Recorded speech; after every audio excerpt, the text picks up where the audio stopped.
Halo, halo. Ada yang on, Mas Helmi misalnya, Iya Pak, hadir. Mas Rian. Ini Iya sementara Pak. hostnya tak lemparkan ke panjenengan dulu, nggih. Nanti bisa dilemparkan ke Pak dosen. Itu gimana, Mas? Mas Rian. Ini HP karena Pak. saya kentang. Oh, atau Mas Rian bisa, Mas Rian. Pak Ini apa? hostnya Bisa Mas Pak, Rian bisa Mas Alvita. Rian itu Pak. bisa ya. Mas Rian Tapi Alvita, ini Mas. Bisa tuh Pak, sementara tak bisa. lemparkan Mas ke Rian bisa itu panjenengan. Pak. Siap, siap. HP saya kentang ya Pak. 100% bisa Bahaya Pak. itu. Kalau Nisudan Bobotnya juga. 5 Pak. Ini sementara ya, saya tak live dulu ya sementara. Tak tinggal sholat dulu. Oke. Oke. Yo, matur nuwun. Assalamualaikum. Waalaikumsalam. Salam.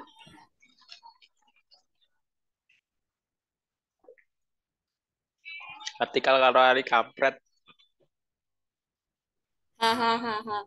Lisan, lisan. Menyo aja cangkemenyo. lah. Host iki macam-macam taktik kon.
Assalamualaikum. Waalaikumsalam. Waalaikumsalam warahmatullahi wabarakatuh. Waalaikumsalam. Oke, terima kasih para mahasiswa yang sudah join. Ini sudah ada 34 orang. Kita mulai aja ya. Yang pertama, Pak Soka minta maaf ya karena apa namanya di laptop Pak Soka ini kameranya error, nggak bisa, jadi nggak bisa lihat ya. Hanya suaranya saja ya. Nggak apa-apa ya. Sudah diperbaiki tetap nggak bisa nih. Iya. Yang kedua, jangan lupa apa namanya upload tugas ya di SIM ya. Kalau error ya ke email Pak Solhan. Jangan lupa tugasnya. Nah, tugas itu boleh dikatakan mempunyai bobot 20% kan itu ya. Jadi saya mohon bisa bisa upload tugas ya. Apalagi sebentar lagi mau ujian apa mid semester ya. 2 minggu lagi kalau nggak salah. Baiklah, kita mulai aja. Jadi kalau nggak salah sudah sampai Pancasila sebagai sumber tertib negara dan sumber tertib hukum ya, kalau nggak salah ya. Kalau nggak ya diulangi, nggak apa-apa. Baiklah, kita mulai. Bismillahirrahmanirrahim. Eh, kita lanjut ya, yaitu mata kuliah Pancasila, di mana mulai dari PPT yang 43 ini.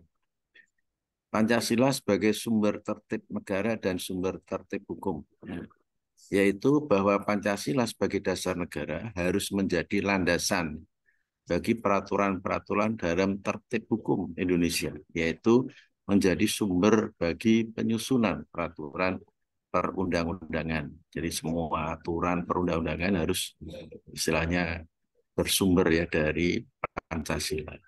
Apabila peraturan dibuat berdasarkan Pancasila ya, maka menjamin ya sifatnya yang resmi, pelaksanaannya teratur dan dapat dipertanggungjawabkan secara yuridis ya. Contoh Undang-Undang Nomor 1 Tahun 1974 ya, Undang-Undang Perkawinan. Ini istilahnya bisa terlaksana sampai sekarang ya. Tidak ada yang melakukan gugatan ya, judicial review. Nah, kita lanjut aja. Sedangkan nilai-nilai dasar Pancasila adalah ketuhanan yang Maha Esa ya, nilai kemanusiaan, nilai ketuhanan yang Maha Esa, nilai kemanusiaan yang adil dan beradab, nilai persatuan Indonesia, nilai kerakyatan yang dipimpin oleh hikmat kebijaksanaan dalam permusyawaratan perwakilan, dan yang terakhir adalah nilai keadilan sosial. Nah, nilai-nilai ini harus dilaksanakan oleh warga negara Indonesia yang baik. Jadi kalau yang tidak melaksanakan ini berarti warga negara Indonesia yang kurang baik, bukan tidak baik, kurang baik kan gitu ya. Ya sama aja istilahnya apa namanya, banyak orang yang berpendapat ya. Ya monggo lah pendapatnya, ada yang seperti itu ya. Ya kita mudah-mudahan bisa melaksanakan ya nilai-nilai dasar Pancasila ini ya, terutama berkaitan dengan ketuhanan yang Maha Esa ya. Kita juga insya Allah tetap akan menjalankan perintah-perintah Allah ya, menjauhi larangan-larangannya ya, dan sebagainya. Selanjutnya nilai-nilai tersebut ya dalam sila Pancasila apakah selaras ya dengan nilai-nilai agama Islam kan itu ya. Baiklah kita lihat ya. Maaf ini saya tidak menyebutkan mengenai lafal suratnya, tetapi hanya artinya.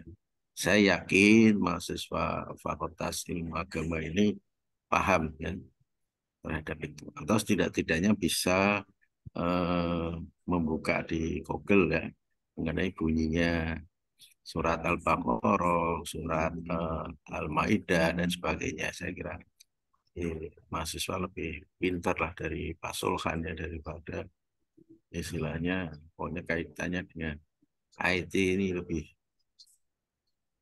pintar lah saya yakin ya. Kita lihat sekarang ya, untuk nilai Pancasila selaras dengan nilai agama Islam. Yang pertama sila ketuhanan yang Maha Esa. Ini selaras dengan surat Al-Baqarah 163.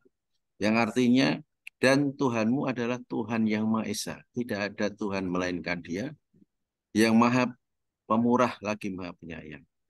Sedangkan sila kedua adalah kemanusiaan yang adil dan beradab, selaras dengan surat Al-Maidah. Artinya, hai orang-orang yang beriman, hendaklah kamu jadi orang-orang yang selalu menegakkan kebenaran karena Allah, menjadi saksi dengan adil, dan janganlah sekali-kali kebencianmu terhadap suatu kaum mendorong kamu untuk berlaku tidak adil.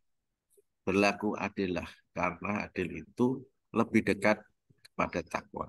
Dan bertakwalah kepada Allah, sungguhnya Allah Maha mengetahui apa yang kamu kerjakan. Itu ya. Selanjutnya sila ketiga adalah persatuan Indonesia, selaras dengan surat Al-Imran 103, yang artinya, dan berpeganglah kamu semuanya kepada tali agama Allah, dan janganlah kamu bercerai-berai, dan ingatlah akan nikmat Allah kepadamu ketika kamu dahulu bermusuh-musuhan, maka Allah mempersatukan hatimu lalu menjadikan kamu karena nikmat Allah orang-orang yang bersaudara, dan kamu telah berada di tepi jurang neraka, lalu Allah menyelamatkan kamu daripadanya. Demikian Allah menerangkan ayat-ayatnya kepadamu agar kamu mendapat petunjuk. Sedangkan sila yang keempat yaitu kerakyatan yang dipimpin oleh hikmat kebijaksanaan dalam permusyawaratan perwakilan, selaras dengan surat Asy-Syura 38. Yang artinya, dan bagi orang-orang yang menerima, mematuhi seruan Tuhannya dan mendirikan sholat, sedang urusan mereka diputuskan dengan musyawarah antara mereka, dan mereka menafkahkan sebagian dari rezeki yang kami berikan kepada mereka.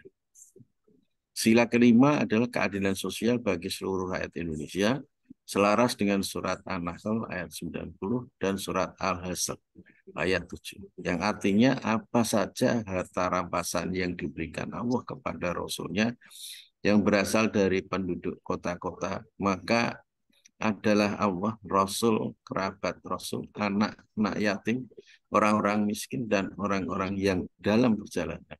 Supaya harta itu jangan hanya sekedar di antara orang-orang kaya saja, di antara kamu. Apa yang diberikan Rasul kepadamu, maka terimalah. Dan apa yang dilarangnya bagimu untuk ditinggalkanlah. Dan bertakwalah kepada Allah, sesungguhnya Allah sangat keras hukumannya. Jadi itu ya, ini nggak perlu kami jelaskan. Saya kira mahasiswa sudah jelas ini, karena ini mahasiswa banyak yang dari pondok kan itu ya. Kita lanjut.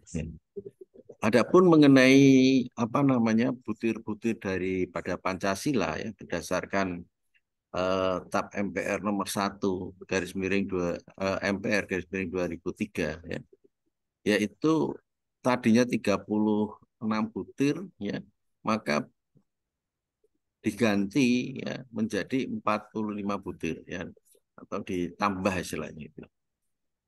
Sila pertama ketuhanan yang Maha Esa ini ada berapa butir? 1, 2, 3, 4, 5, 6, 7 kan itu.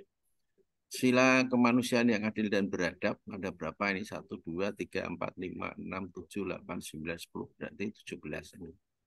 Sila ketiga persatuan Indonesia yaitu 1, 2, 3, 4, 5, 6, 7 ya.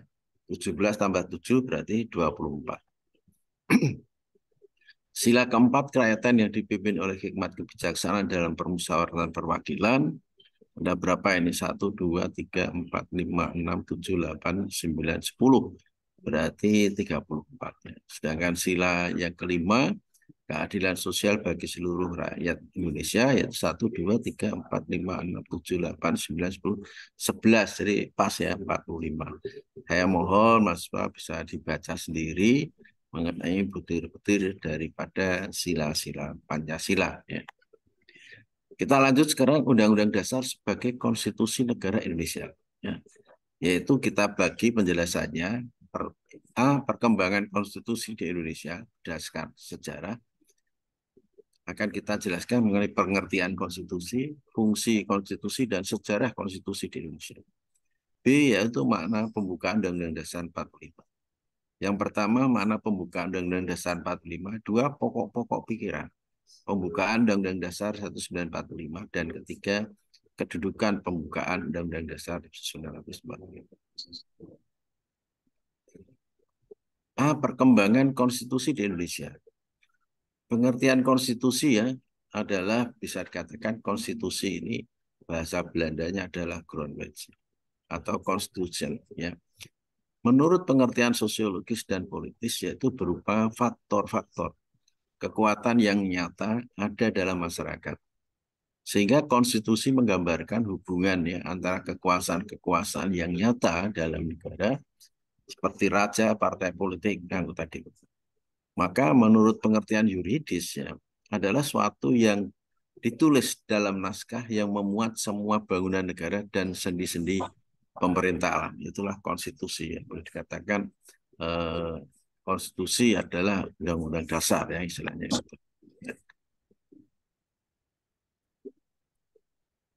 Menurut apa namanya C. Strong, bahwa konstitusi adalah sekumpulan azas-azas atau dasar-dasar yang mengatur tentang hal-hal kekuasaan pemerintahan dari yang diperintah dan hubungan antara pemerintah dengan yang diperintah.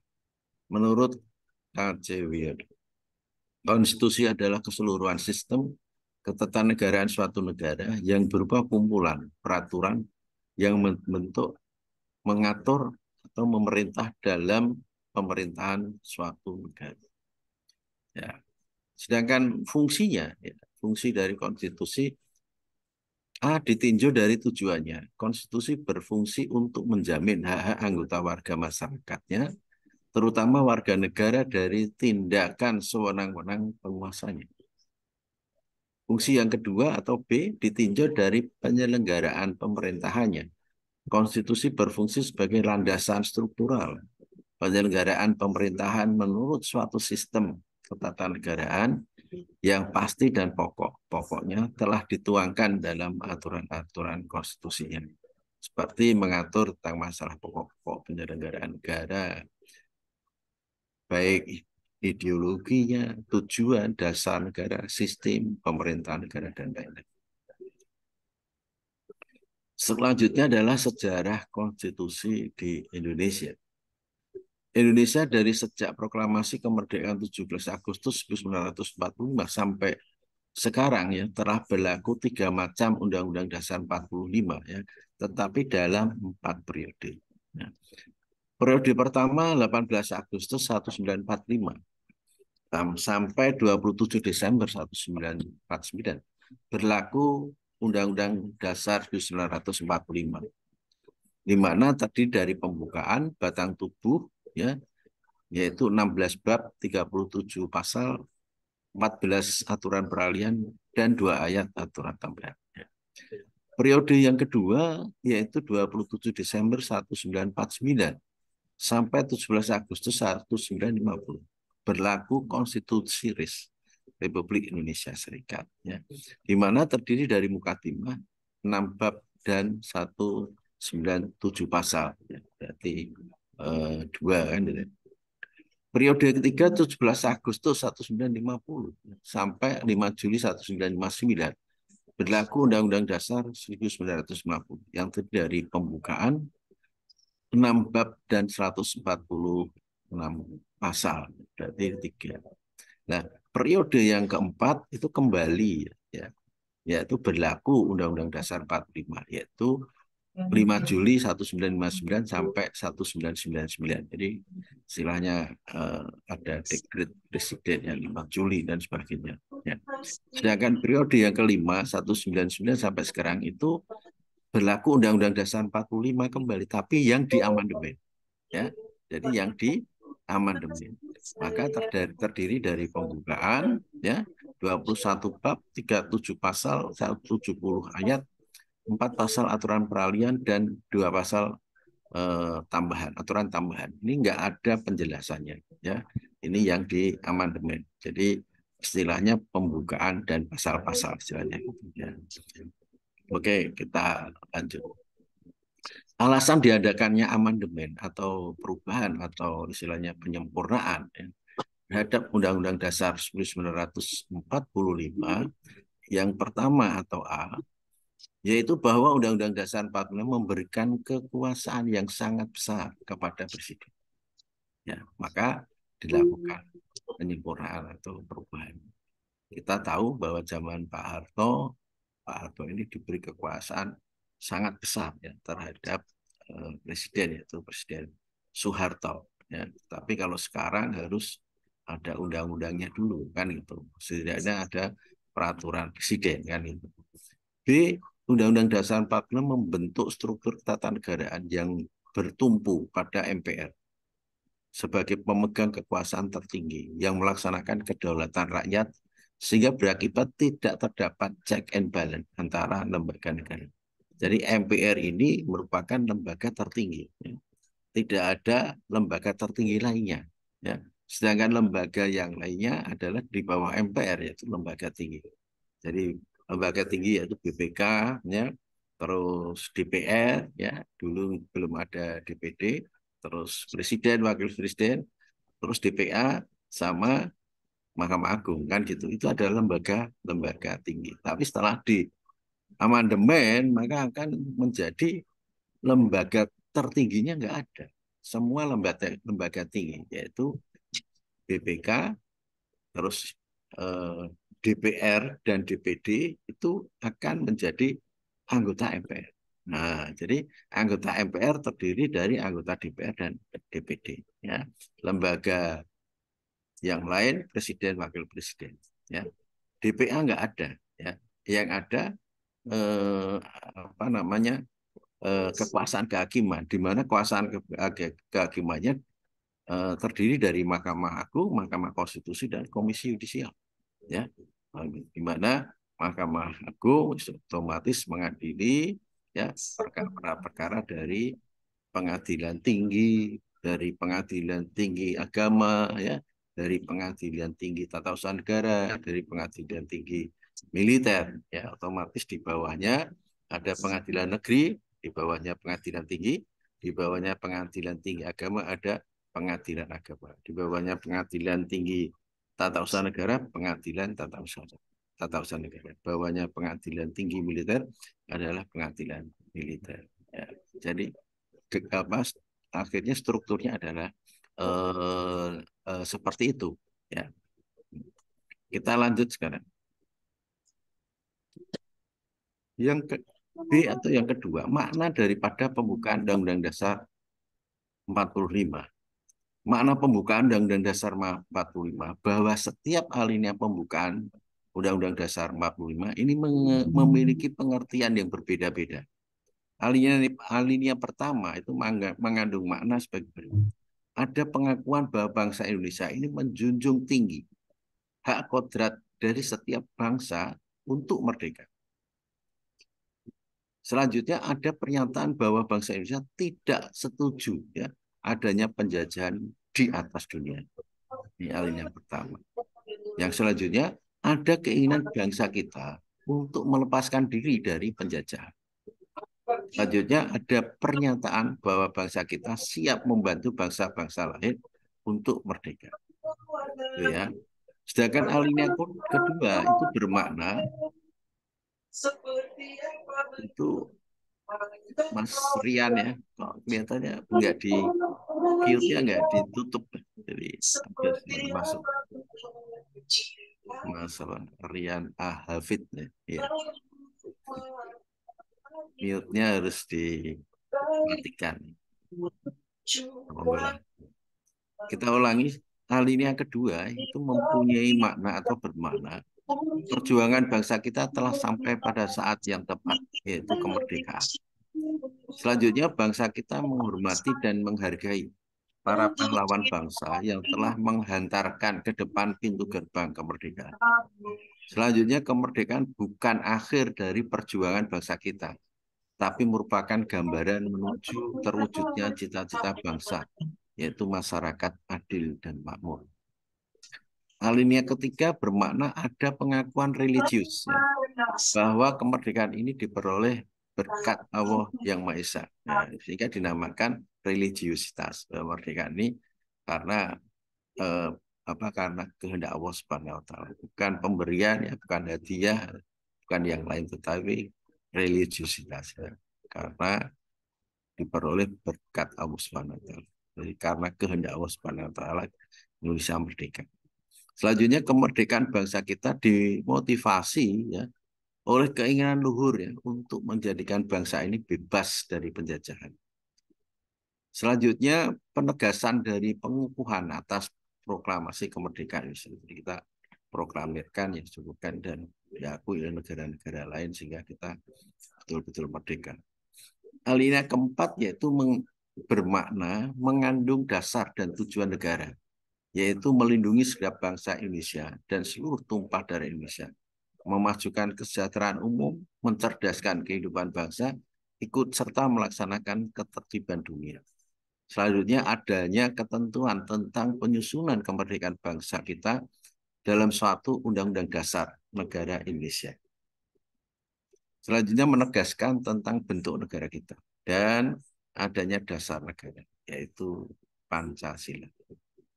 Kita lanjut. Adapun pokok pikiran pembukaan Undang-Undang Dasar 45 yaitu bahwa pokok pikiran dalam pembukaan Undang-Undang Dasar 45 itu meliputi suasana kebatinan dari Undang-Undang Dasar Negara Indonesia. Yang pertama, pokok pikiran pertama yaitu negara melindungi segenap bangsa Indonesia dan seterusnya, sehingga bahwa negara mengatasi segala paham golongan, mengatasi segala paham perseorangan. Negara mengendaki persatuan, di mana persatuannya bagaikan sambal yang nikmat, ya, bukan seperti sapu lidi kan itu.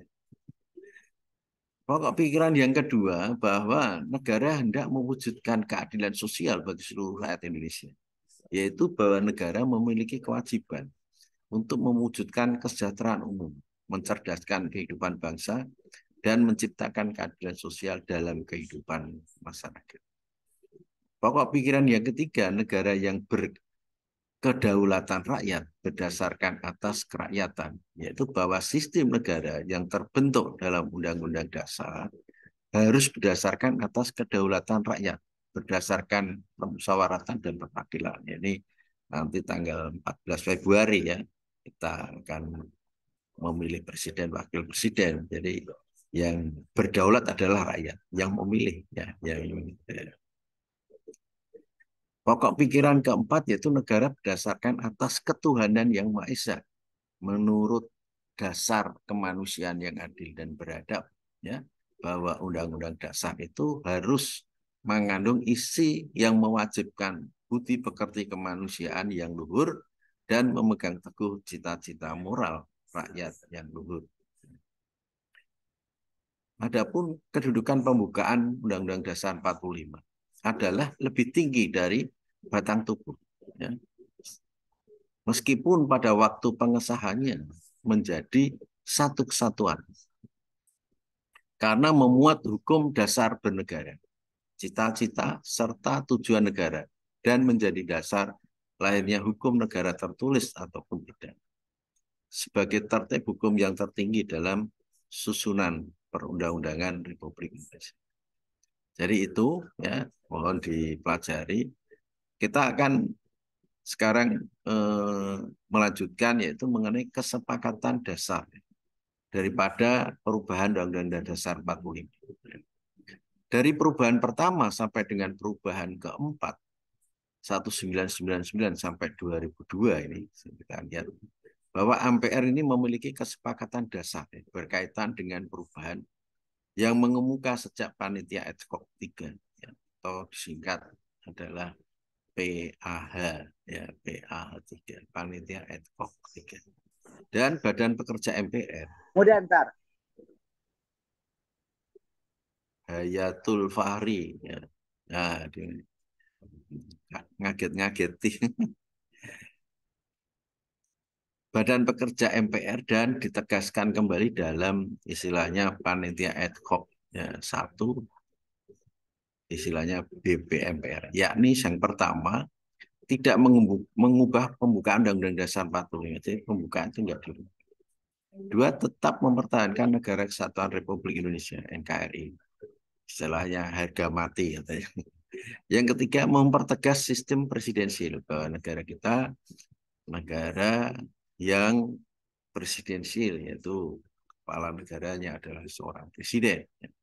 Yang keempat, penjelasan Undang-Undang Dasar 45 yang memuat hal-hal normatif akan dimasukkan dalam pasal-pasal. Jadi supaya setiap pasal-pasal itu jelas ya, tidak istilahnya tidak nantinya menjadi multitafsir.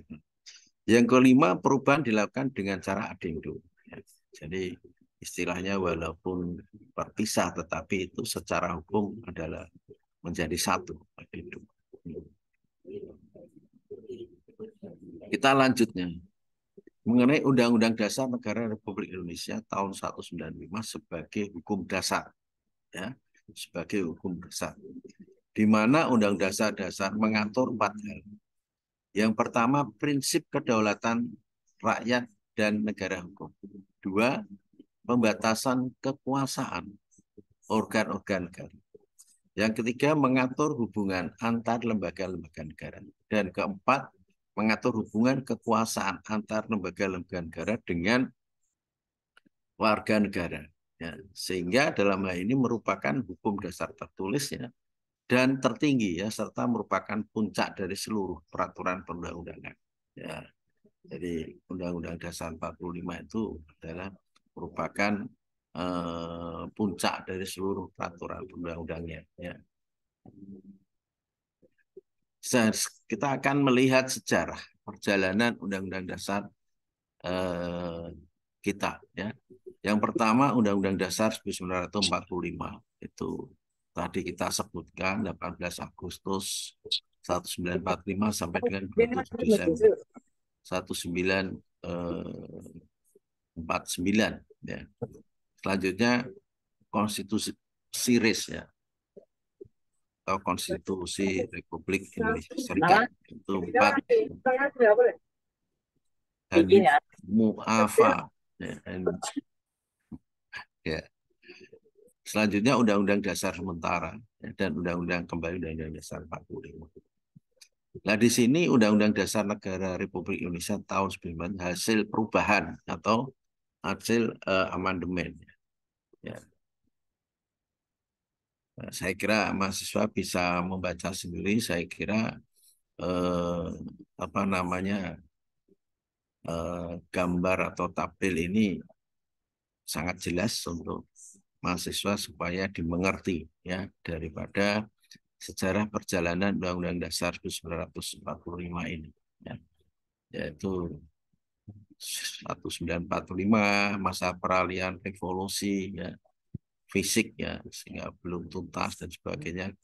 Saya kira nggak perlu kita jelaskan satu persatu ya. Kita harus menyelesaikan materi PPT ini ya, karena informasinya tanggal 30 ya Oktober 30 ya atau 31 kalau nggak Senin Selasa itu sudah dimulainya ujian semester ya. Ya kita baru sampai PPT 73 ya. Kita lanjut sekarang.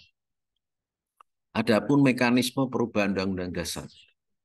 Ya, ini mekanismenya yaitu lembaga yang berwenang yaitu MPR berwenang mengubah dan menetapkan Undang-Undang Dasar pasal 3 ayat 1 Undang-Undang Dasar 45. Selanjutnya dilakukan proses perubahan. Usul perubahan diajukan ya oleh sekurang-kurangnya sepertiga dari jumlah anggota MPR. Berapa? MPR terdiri dari anggota goceng. DPR dan DPD kan itu ya. Diajukan secara tertulis. Ya. Selanjutnya dilakukan sidang MPR ya, yang mana harus dihadiri sekurang-kurangnya 23 dan baru dilakukan putusan. Sedangkan objek daripada perubahan yaitu pasal-pasalnya yang tidak dilakukan perubahan yaitu pembukaan ya Undang-Undang Dasar 45 ini merupakan kesepakatan dan yang kedua adalah bentuk negara kesatuan Republik kalau iya. Nah lanjut. Nah sekarang mengenai proses perubahan di mana Undang-Undang Dasar Negara Republik Indonesia tahun 1945 ini dirubah karena adanya tuntutan reformasi. Tuntutan reformasi ini adalah sebetulnya banyak sekali, ya. Tetapi yang terkenal, ya, terkenal dan yang istilahnya dalam hal ini dilakukan, yaitu antara lain tuntutan reformasi ada 6. Ini mahasiswa harus tahu. Dan ini merupakan kisi-kisi ya untuk ujian semester. Yaitu yang pertama adalah amandemen. Ya. Amandemen Undang-Undang Dasar 1945. Yaitu Undang-Undang Dasar 45 ini dilakukan perubahan atau diamandemen, disempurnakan. Ya. Yang mana terdiri dari istilahnya pembukaan, batang tubuh, dan penjelasan yang berubah menjadi pembukaan dan pasal-pasal. Kan itu kan. Yang kedua penghapusan doktrin difungsi ABRI, di mana ABRI yang dulu ya zaman Orde Baru itu difungsi ya, ada yang sudah jadi ABRI tapi juga merangkap jadi menteri, ada yang jadi ABRI merangkap jadi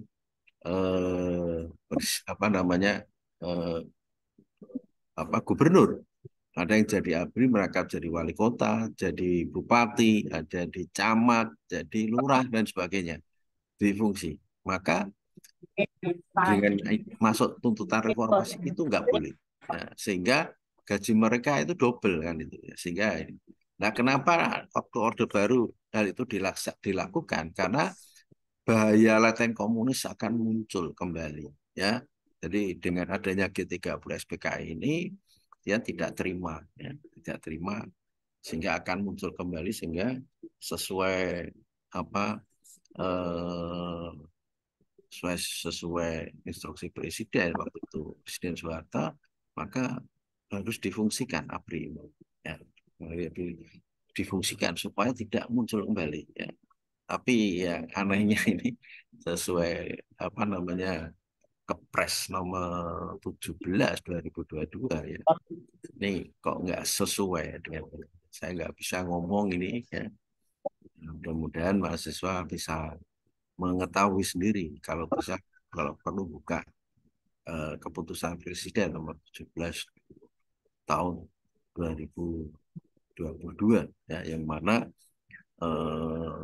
apa namanya G30 ini merupakan korban hak asasi manusia sehingga ada yang berpendapat bahwa berarti wong memberontak kok bisa dikatakan korban hak asasi manusia. Jadi waktu itu ABRI dan rakyat ya, yang istilahnya melawan di mana PKI mau mengganti azas istilahnya apa namanya Pancasila ini jadi yang lain ini istilahnya ya aneh ya jadi tidak sesuai. Tapi ya monggo lah kita lihat nanti perkembangannya itu bagaimana ya putusan presiden seperti itu. Jadi sekarang sudah nggak ada ABRI yang jadi presiden, jadi gubernur. Kalau ada yang ABRI mau jadi gubernur, dia harus mengundurkan diri dari ABRI dulu, ya.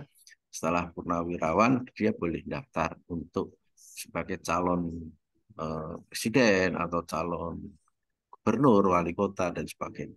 Ya, itu maksudnya itu. Yang kedua, penegakan hukum HAM dan pemberantasan korupsi, kolusi dan nepotisme. Ya, jadi di sini bisa kita contohkan atau kita jelaskan bahwa hukum ini harus benar-benar ditegakkan. Ya, bahkan tidak boleh ada lagi istilahnya pelanggaran hak asasi manusia. Ya, dan yang paling masih ada ini adalah KKN. Ya, jadi katanya harus diberantas ya korupsi, kolusi dan nepotisme. Tapi nyatanya malah gila-gilaan ya yang namanya korupsi ini ya. Zaman presidennya Jokowi sekarang ini ada 6 menteri yang korupsi ya. Dan korupsinya tidak banyak triliun. Ya mudah-mudahan dia sadar lah ya. Dia sadar itu uang rakyatnya itu bisa buat bayar hutang istilahnya ya korupsi kolusi ya saya kira mahasiswa tahulah apalagi mahasiswa sore ya saya kira pengetahuannya lebih luas ya dibanding Pak Solkan sudah tua ini jadi apa yang dimaksud kolusi apalagi nepotisme ya ini saya kira sudah tahu ya kita tidak boleh istilahnya korupsi tidak boleh kolusi jadi kong kali kong ya istilahnya kerjasama tapi untuk kejelekan ya dan nepotisme ya jadi keluarganya yang dijadikan pejabat umpama dan sebagainya ya ini sangat-sangat kita tahu persis ya keadaan sekarang ini ngeri ya ya jadi istilahnya ada yang lain daripada yang lain ya kita nggak bisa ngomong di sini ya kita kalau diskusi ya kita di kampus kan kalau ini kita kuliah online ini bisa didengar oleh orang lain ya kita nggak pantas untuk berbicara pasal yang sangat istilahnya kasuistis kan gitu ya. Yang keempat adalah otonomi daerah jadi mana setiap daerah itu diberi hak ya untuk istilahnya melaksanakan ya membangun ya daripada masing-masing daerahnya sendiri-sendiri ya. Gimana apa yang buat bangun yaitu PADS, pendapatan asli daerah sendiri ya. Kalau dulu harus toh pusat kan gitu ya. Semua tersentral dari pusat. Sebetulnya ada baiknya ya dengan adanya sentral apa dana desentral di pusat supaya nggak ada korupsi ya. Tapi sekarang banyak yang korupsi apalagi seperti kepala desa ini digelontorkan setiap tahun ya itu 1 M kurang lebih 1 M sehingga kalau kita ke pengadilan Tipikor tindak pidana korupsi yang ada di Jalan Suratmo Semarang ya dia mengadili istilahnya koruptor-koruptor se-Jawa Tengah. Nah ini kebanyakan ada kepala desa atau kepala kelurahan. Ya. Kalau desa berarti itu kabupaten, kalau kelurahan berarti itu kota. Karena apa? Dia dengan menerima uang segitu ya, itu dikira uangnya dia sendiri, sehingga tidak untuk membangun desanya. Ada yang ngomong konon kabarnya membangun keluarga barunya ya, istilahnya mencari istri mudanya dan sebagainya, sehingga buat foya-foya dan sebagainya ya. Akhirnya setelah pertanggungjawaban tidak bisa mempertanggungjawabkan ya. Akhirnya pada waktu yang tepat suruh mengganti tidak bisa, maka diproses hukum sehingga sampai pengadilan. Kalau bisa mengganti, biasanya diselesaikan secara restoratif justice, ya, keadilan restoratif.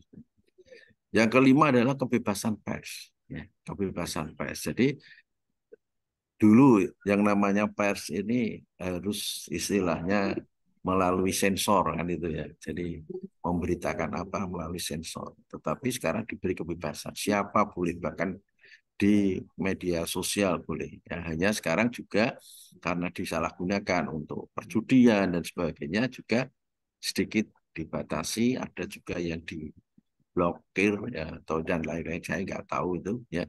Tapi yang jelas sekarang agak bebas lah kaitannya dengan pemberitaan daripada yang istilahnya dulu ya, sehingga dalam hal ini waktu misal ada kasus di mana istilahnya setelah di video diviralkan maka bisa tidak lanjuti kalau memang itu tindak pidana ya, tidak istilahnya tidak perlu nunggu ini pidana aduan atau pidana murni ya enggak, jadi bisa langsung.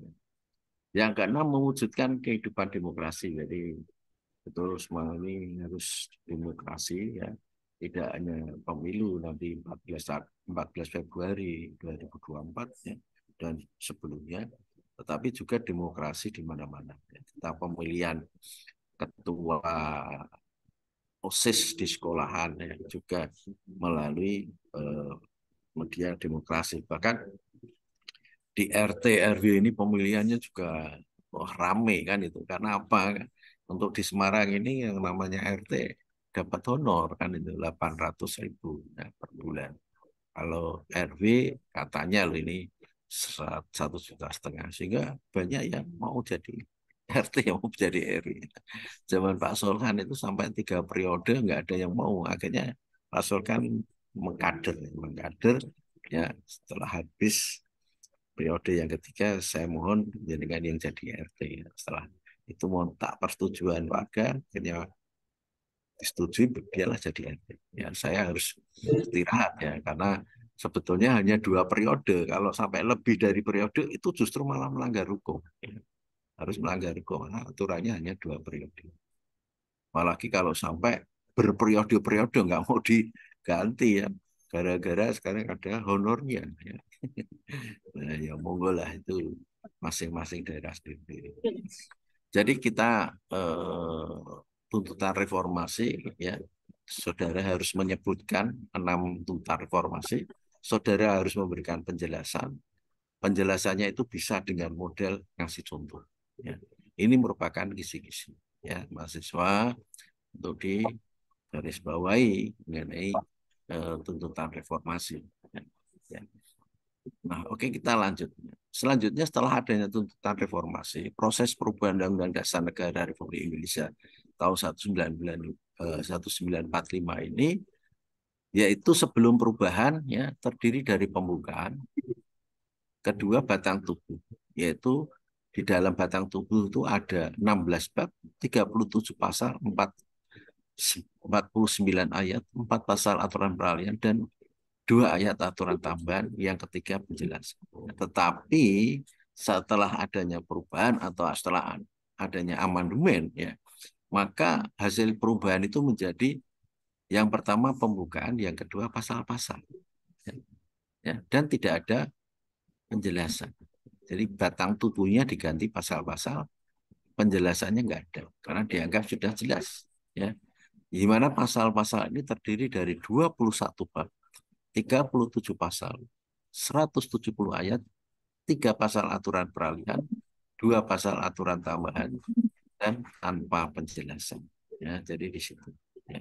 Baru kemudian ada latar belakang perubahan, yaitu kaitannya dengan kekuasaan tertinggi di MPR. Ya. Kekuasaan yang sangat besar ya pada presiden, ya. Sehingga harus dirubah kan itu. Pasal-pasal yang terlalu luas ya sehingga dapat menimbulkan multitafsir. Ya. Pasal-pasal harus jelas ya, nggak boleh terlalu luas, bisa multitafsir. Yang keempat, kewenangan pada presiden untuk mengatur hal-hal yang penting ya dengan undang-undang. Jadi semua presiden mempunyai wewenang apa harus ada undang-undangnya. Yang kelima, rumusan Undang-Undang Dasar 45 tentang semangat penyelenggaraan negara belum cukup didukung ya ketentuan konstitusi ya, maka harus dilakukan perubahan atau amandemen. Sehingga tujuan perubahan yaitu menyempurnakan aturan dasar, yaitu mengenai apa? Mengenai pertama tatanan negara, yang kedua kedaulatan rakyat, ya. Ketiga hak asasi manusia, keempat pembagian kekuasaan, ya. Istilahnya ada legislatif, yudikatif, ya. Apa namanya? Eksekutif itu harus pembagian kekuasaan harus jelas, ya. Yaitu mengenai SOP-nya, ya, sistem operasional prosedurnya kan. Yang kelima, kesejahteraan sosial. Jadi kita harus sejahtera secara sosial, ya, ya harus istilahnya sekolah tidak bayar, tapi sekarang kekuatan pemerintah hanya sampai SD sama SMP, ya, yang negeri ini nggak bayar, ya, tapi SMA bayar dan sebagainya. Juga yang keenam adalah ekstensi negara demokrasi dan negara hukum, ya. Jadi di sini apa namanya, bahwa negara ini negara hukum, negara sesuatunya harus secara yuridis harus ada hukumnya dulu kan itu. Yang ketujuh, hal-hal lain sesuai dengan perkembangan aspirasi dan kebutuhan bangsa. Ya, saya kira itu, ya. Dan apa namanya, berkaitan dengan sidang MPR, ya, waktu amandemen itu ada pertama, 2, 3, dan 4, dan hasil kesepakatan dasarnya yaitu tidak mengubah pembukaan. Undang-Undang Dasar 45 tetap mempertahankan negara kesatuan Republik Indonesia, mempertegas sistem presidensial bahwa negara kita, ya, negara hukum yang kepala negaranya adalah seorang presiden. Ya, nanti tanggal 14 Februari akan ada pemilihan presiden dan wakil presiden, ya. Mulai tanggal 19 Oktober pendaftaran, ya, mulai istilahnya jadwal, ya, pendaftaran, ya. Yang keempat yaitu mempertegas sistem presidensial. Yang keempat yaitu penjelasan Undang-Undang Dasar 1945 yang memuat hal-hal normatif akan dimasukkan dalam pasal-pasal. Yang kelima, perubahan dilakukan dengan cara adendum. Ya, jadi walaupun terpisah, ya, tetapi secara yuridis menjadi satu. Dasar secara yuridis pasal 3 bisa dibuka, pasal 37, ya, Undang-Undang Dasar 1945. Tap MPR nomor 9 MPR 199, ya, nomor 9 MPR 2000, nomor 11 MPR 2001. Ya, saya kira itu. Nah, inilah kalau kita melihat, ya, kaitannya dengan Undang-Undang Dasar 45, ya, yaitu sebelum diamandemen ada pembukaan 4 alinea. Setelah diamandemen sama, ya, karena nggak dirubah. Yang kedua ini yang dirubah, yaitu batang tubuh, ya, di mana di sini tadinya 16 bab menjadi 21 bab. Tadinya 37 pasal sama 37 pasal. 49 ayat menjadi 170 ayat. 4 pasal aturan peralihan menjadi 3 pasal aturan peralihan. 2 ayat aturan tambahan menjadi 2 pasal aturan tambahan. Penjelasan tidak ada, tanpa penjelasan. Nah, saya kira sampai di sini. Besok Selasa kita sampai mengenai bentuk dan kedaulatan negara Indonesia, yaitu negara kesatuan yang berbentuk republik, ya, yang bentuk republik dan merupakan negara hukum, ya, karena kedaulatan berada di tangan rakyat. Ya. Dan saya ingatkan yang belum upload tugas, silakan upload tugas di SIM, ya. Apabila error, saudara bisa upload tugasnya melalui emailnya Pak Solkan. Demikian yang bisa Pak Solkan sampaikan. Kurang lebihnya mohon maaf. Akhirul kalam. Assalamualaikum warahmatullahi wabarakatuh. Waalaikumsalam Salam. warahmatullahi Pak, materinya bisa di-download di mana ya, Pak? Halo, ada apa? Materinya bisa di-download di mana? Materinya kan sudah kita download di SIM, ya. Atau kalau memang nanti Mbak Atika menginginkan, nanti saya saya share di grup WA, ya, materinya. Ini Pak, Adapun mengenai tugasnya itu di-upload di SIM, ya. Kalau memang error, di-upload di emailnya Pak Solhan. Kalau memang juga belum tahu emailnya Pak Solhan, nanti akan saya share kembali di grup. Begitu, ya. izin Yang Pak, lain, Eh, ya. yang di share waktu itu cuma 27 halaman, Pak. Ya, nanti maka saya share di grup WA. Ya, Pak. Jadi kemarin hanya waktu pertemuan pertama, ya, karena waktu itu yang menge-share itu yang membantu, ya, dari Fakultas Agama Islam, ya. Nah, nanti kita lebih baik kita share secara keseluruhan, ya. Nanti melalui WA grup aja supaya lebih cepat, ya. Gitu, ya. Oke. Terima kasih. Selamat belajar karena 30 kalau enggak 31 sudah ujian Midwestern. Ya, hari ini saya share, ya. Ya, Baik itu materi PPT-nya maupun email Pak Solhan, ya. Barangkali kalau error di SIM. Oke, terima kasih. Mohon izin untuk live, ya. Oke, Pak. Terima kasih banyak, Pak. Ya, sama-sama. wabarakatuh, Pak. Doanya jangan sama